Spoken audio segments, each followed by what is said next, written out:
خصوصاً 10 محرم کا روزہ رکھنا نہ بھولیے، کیونکہ حدیث کہتی ہے یکفر السنہ التی قبلہا، ایک گزرے ہوئے سال کے گناہوں کو اللہ معاف کر دیتے ہیں جو 10 محرم کا روزہ رکھتا ہے۔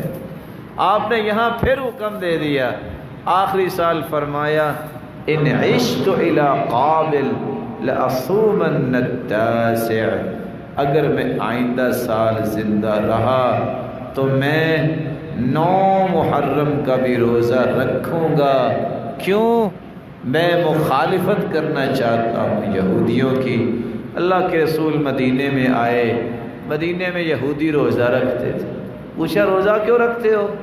کہتے ہیں موسیٰ علیہ السلام کو اللہ تعالیٰ نے فرعون سے آزادی دی تھی، تو فرعون کے اس آزادی کی وجہ سے اللہ تعالیٰ نے جو موسیٰ کو عطا کی، شکرانے کا روزہ رکھتے۔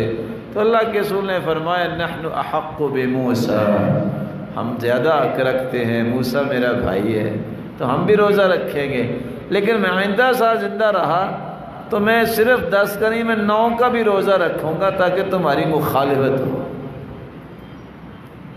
اس لیے 10 محرم کا روزہ رکھنا نہ بھولیے گا۔